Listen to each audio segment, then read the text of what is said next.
क्या आप जानते हैं कैसे बना काल भैरव? भगवान शिव ने आखिर काल भैरव को क्यों बनाया? आज हम इस वीडियो में इसके पीछे की सारी राज जानेंगे। तो वीडियो को एक लाइक और चैनल को सब्सक्राइब जरूर कर देना। सृष्टि की रचना के प्रारंभ में भगवान ने त्रिमूर्ति की स्थापना की। ब्रह्मा को सृष्टि का रचयिता बनाया गया, विष्णु को पालनकर्ता और शिव को संहारक। इस त्रिमूर्ति का उद्देश्य था सृष्टि में संतुलन बनाए रखना। ब्रह्मा जी को सृष्टि का रचयिता होने का गौरव प्राप्त था। उन्होंने जीवन की शुरुआत की, प्रकृति और जीव जंतु बनाए। उन्होंने मनुष्यों को उत्पन्न किया और उन्हें जीवन जीने के नियम सिखाए। ब्रह्मा जी सृष्टि के रचयिता का स्थान देवताओं में अत्यंत ऊंचा था। उनके चार सिर ज्ञान, धर्म, तप और विज्ञान के प्रतीक माने जाते थे। वे सृष्टि के निर्माण और संचालन में अपनी महानता पर गर्व करते थे, लेकिन उनके गर्व ने धीरे धीरे अहंकार का रूप ले लिया। ब्रह्मा जी को लगने लगा कि सृष्टि की रचना केवल उन्हीं के परिश्रम का फल है और अन्य देवताओं का इसमें कोई योगदान नहीं। देवताओं और ऋषियों ने उनकी यह प्रवृत्ति महसूस की,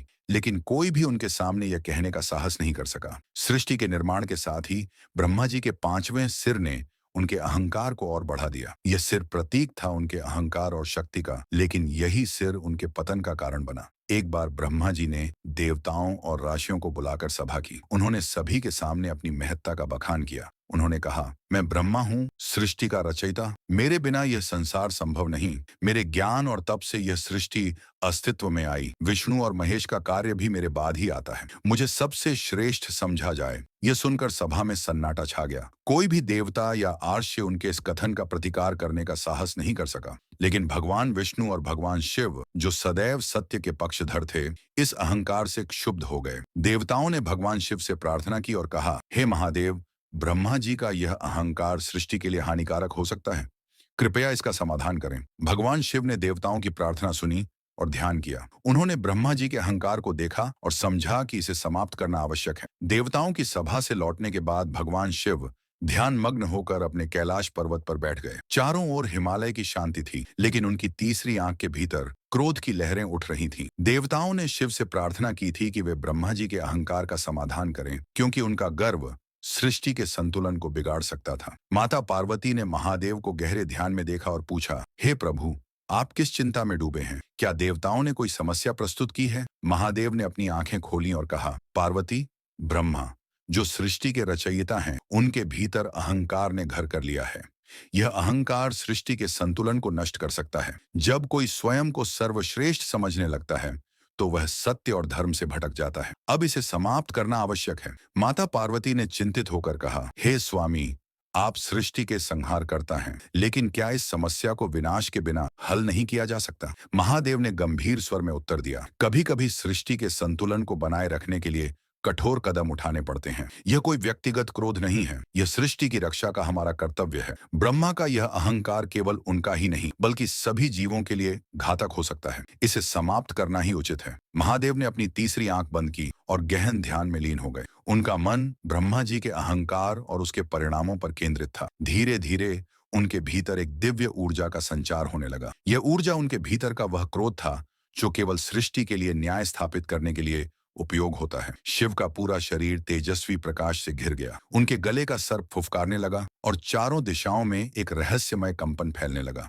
कैलाश पर्वत की बर्फ भी इस ऊर्जा के प्रभाव से कांपने लगी। देवताओं और ऋषियों ने इस अद्भुत दृश्य को देखकर समझ लिया कि कुछ असाधारण घटित होने वाला है। शिव की तीसरी आंख से एक भयंकर प्रकाश पुंज निकला। यह प्रकाश धीरे धीरे एक आकार लेने लगा। यह कोई साधारण आकृति नहीं थी, यह था भगवान शिव का सबसे उग्र और भयंकर रूप, काल भैरव। काल भैरव का स्वरूप इतना भयानक था कि उसकी उपस्थिति मात्र से देवता भयभीत हो गए। उनका रंग गहरे काले बादलों की तरह था। उनकी आंखें अग्नि की लपटों जैसी जल रही थीं। उनके गले में नरमुंडों की माला थी। उनके हाथ में त्रिशूल और तलवार थी। उनके शरीर से एक अद्भुत ऊर्जा प्रवाहित हो रही थी, जो चारों दिशाओं में भय और शक्ति का संचार कर रही थी। उनका वाहन एक विशाल कुत्ता था, जो वफादारी और शक्ति का प्रतीक था। काल भैरव के प्रकट होते ही चारों दिशाओं में गूंज उठी, जैसे स्वयं समय ने उनकी उपस्थिति को स्वीकार कर लिया हो। काल भैरव ने भगवान शिव के समक्ष प्रणाम किया और कहा, हे प्रभु, आपने मुझे क्यों प्रकट किया है? मुझे आदेश दें, मैं आपके हर आदेश का पालन करूंगा। महादेव ने कहा, हे काल भैरव, ब्रह्मा ने सृष्टि के संतुलन को भंग किया है। उनका अहंकार बढ़ गया है और वे स्वयं को सर्वश्रेष्ठ समझने लगे हैं। यह अहंकार समाप्त होना चाहिए। तुम जाओ और ब्रह्मा के इस गर्व का नाश करो। काल भैरव ने अपनी तलवार उठाई और कहा, आपका आदेश ही मेरा धर्म है। मैं तुरंत ब्रह्मा जी के पास जाऊंगा और उनके अहंकार का नाश करूंगा। काल भैरव ब्रह्मा जी की दिव्य सभा में पहुंचे। वहां सभी देवता और अर्श उपस्थित थे। ब्रह्मा जी अपने 5 मुखों से चारों दिशाओं में अपने ज्ञान और शक्ति का प्रदर्शन कर रहे थे। काल भैरव की भयंकर उपस्थिति ने सभा को मौन कर दिया। सभी ने उनकी ओर देखा और एक भय का माहौल बन गया। ब्रह्मा जी ने अपनी दृष्टि उठाई और कहा, तुम कौन हो और मेरी सभा में इस प्रकार प्रवेश करने का साहस कैसे किया? काल भैरव ने गर्जना करते हुए कहा, मैं महादेव का प्रकोप हूँ। तुम्हारे अहंकार ने तुम्हें अंधा कर दिया है। यह सृष्टि केवल तुम्हारे कारण नहीं है, यह सभी शक्तियों का समन्वय है। तुम्हारे इस अभिमान का अंत करना अब आवश्यक है। ब्रह्मा जी ने काल भैरव की बातों को गंभीरता से नहीं लिया। उन्होंने काल भैरव का अपमान करने का प्रयास किया। यह देखकर काल भैरव ने क्रोधित होकर अपनी तलवार उठाई